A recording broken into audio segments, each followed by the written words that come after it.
Hello, everybody. How's it going on this wonderful Wednesday? Super happy to be here with you today. My name is Ashley Casper. I am here with Rise and Thrive episode 7. And Rise and Thrive is just a series of videos where I share something good from my life and or business, something that I'm learning, a thought, an idea, anything that I feel like might be able to help someone else. So, it's also a way of me to get comfortable talking on video, which is going to be one of the topics that we are talking about today. Episode 7 is going to be about overcoming the fear of being vulnerable online. If you are tuning in, please comment and say hello. Tell me where you're tuning in from, and I will shout you out during the video. And if you are watching the replay, please comment #replay and let me know where you're watching in from as well. So, vulnerability. What is vulnerability? So, the definition of vulnerability is actually the quality, and this is just a Google definition, the quality or state of being exposed to the possibility of being attacked or harmed, either physically or emotionally. So, vulnerability can be scary. When we are sharing, our not so cool parts, our wounds, our trauma, our failures, all of these things are, different things that sometimes people struggle to share. I know myself, I have. And I'll share a little bit about my struggle of being vulnerable online. I've had a few people in my life in the past that have not always been so supportive. And I remember, it was so long, at least 10 years ago, actually longer. It was probably 14 years ago. My dad was still alive. My dad and I did not have a very good relationship, and we did not communicate very often. And I came home from a vacation of visiting some of that side of the family. And I guess word had gotten to him that I had visited. And when I got home, I had a voicemail from him. And at this point in my life, this was back in the day when sharing on Facebook was like, you would literally share like, I'm eating lunch right now, or, the really random stuff that people would put on Facebook when it originally started. And I would share a lot, about, going to lunch or about going shopping or watching a new show, on, it wasn't Netflix back then. Like back then it was like normal TV. But I would share a lot about my daily life because the people on my Facebook were people I felt close to. And the message from my dad was, why do you share so much on Facebook? Nobody cares what's happening with you. The world doesn't revolve around you. And, oh, that hurt. It hurt so bad. I was like, I'm not out here thinking the world revolves around me. Like, that's not why I'm sharing. And it made me second guess. Like, honestly, it has creeped up in my mind over and over again over the years. I've continued to share online, but that little voice, his little voice in the back of my head, sometimes when I'm going to share something, that voice will come up. And, I don't know if you've ever had an experience like that where, someone wasn't supportive and their voice for years to come kind of rang in the back just ever so slightly whenever you tried to step out and do that thing again. I also had a friend that I was out shopping with one day, and we had stopped at a coffee shop, and I didn't go out very often, and got my coffee, and I was, snapping a selfie.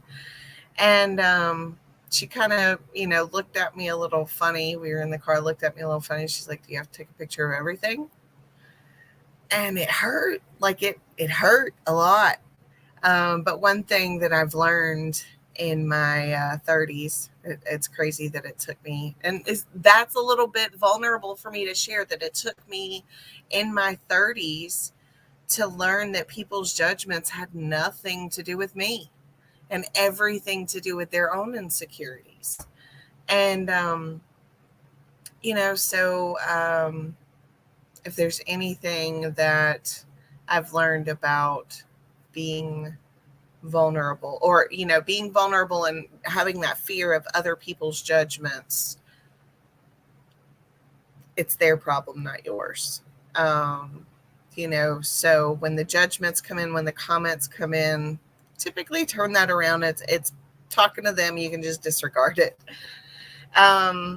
How vulnerability changed my life. That's one of the topics I wanted to kind of talk about. And because of those things, my dad was a very toxic individual for most of my life, for all of his life in my life. I'm trying not to, because I've forgiven and I've healed that part of me. So I don't want it to seem like it's not easy to just turn your back on family whenever they are very toxic. So being vulnerable has taught me that I'm going to repel the ones that are not meant for me, and I'm going to attract the ones that are meant for me. And so my father and I we never got along. And, yes, he was my father, but I don't think that he was meant to be in my life. And so I repelled him even in my adulthood, with things that I was doing.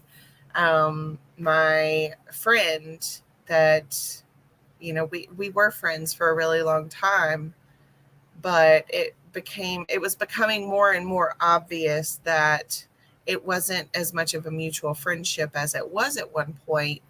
And so that friendship eventually just kind of drifted apart. There were no, hard feelings or anything, just kind of drifted apart.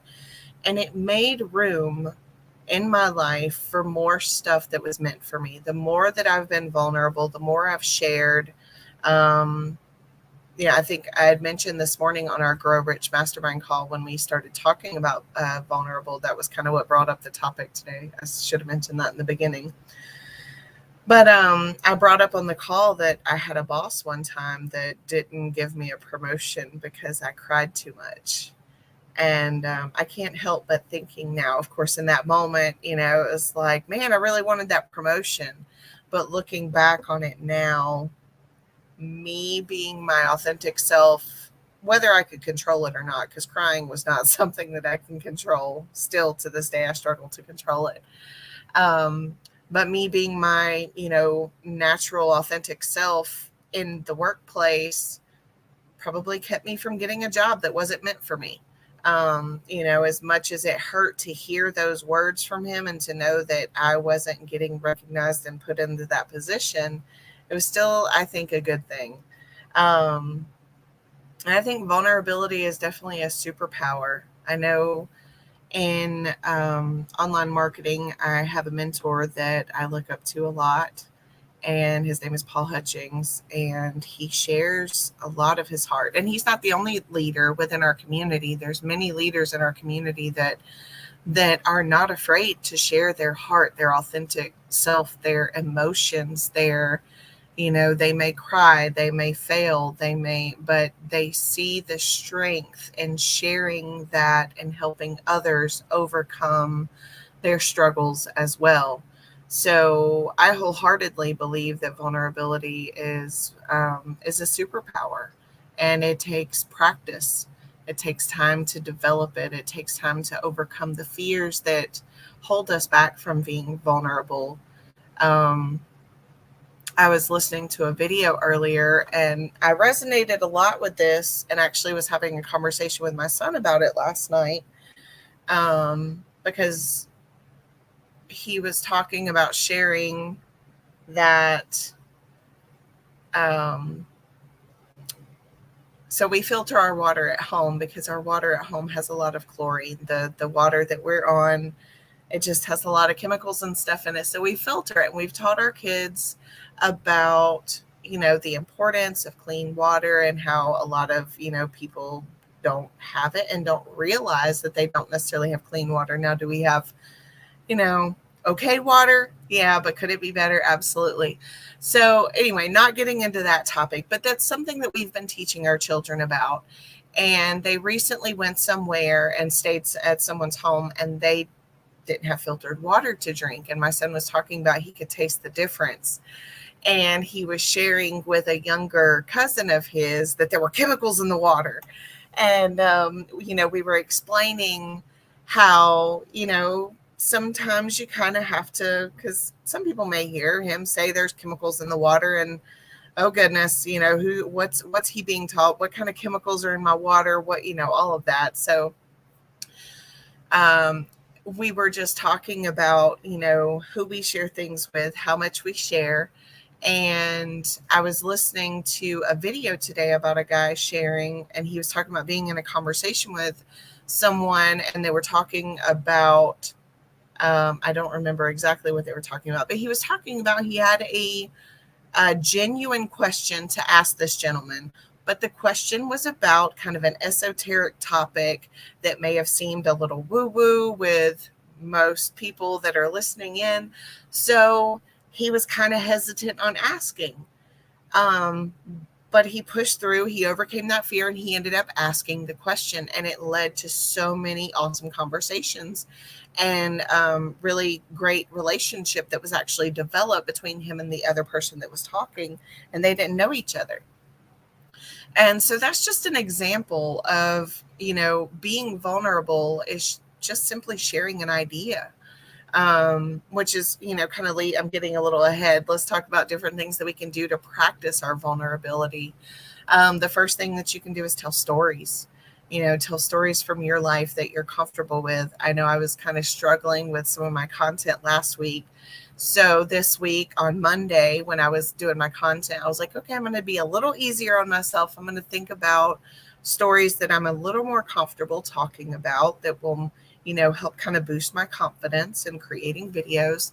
So I shared about a story that I have told so many times, and it was a lot easier to do. So tell stories from your own life to other people that can kind of help you flex your vulnerability muscle in a sense, and sharing your ideas. Just like I said, that the guy in the video that I was watching shared his idea, and it opened it up to so many different conversations. And that's something that I've been working on a lot here recently, in our morning Grow Rich masterminds that happen every day at 9 a.m. Eastern Standard Time.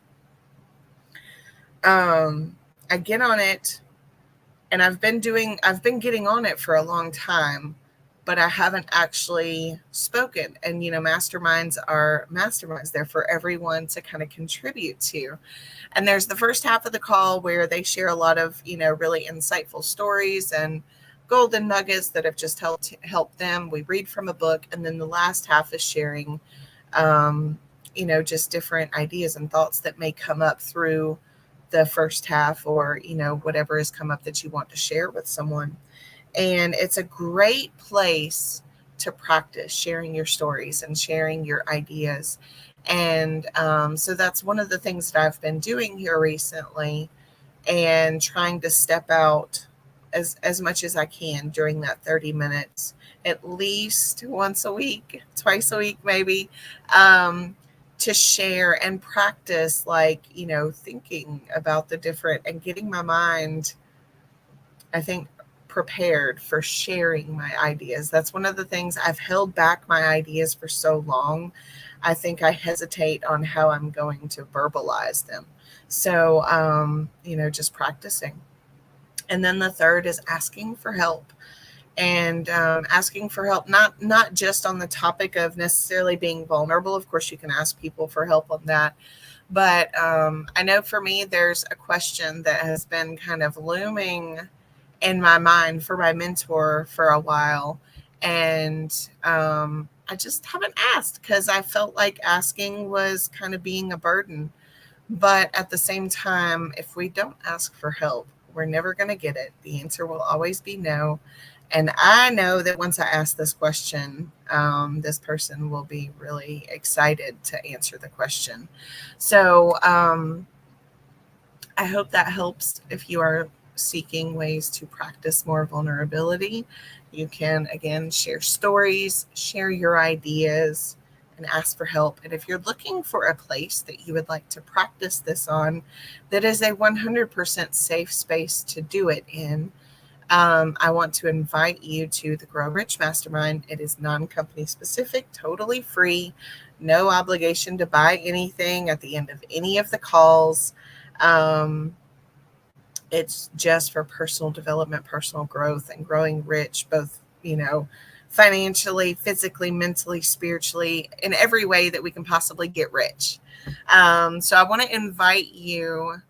I just realized I didn't have my banners going the whole time. There's the little fancy banner. You can find the goodie that I have for you, the Grow Rich Mastermind information on how you can get on that call, or even just listen to today's replay. Workwithamc.com/live, and lots of goodies there for you. So I hope today brought some value to you. I always try my best. I'm not perfect by any means, but I'm here showing up. And if you want to take this journey with me, I'm actually looking for an accountability buddy that wants to do videos as well. So if you're in the market for that, send me a message. I would love someone that I can collaborate some different ideas with, and just kind of bounce off some ideas and stories and practice being vulnerable together. So anywho, I hope you guys have an awesome day, and I will see you on Friday for episode 8. And if you have any questions on or things that you might want me to cover in my videos, drop a comment or send me a message. Looking for new ideas as I continue to grow. Have an awesome one. Bye-bye.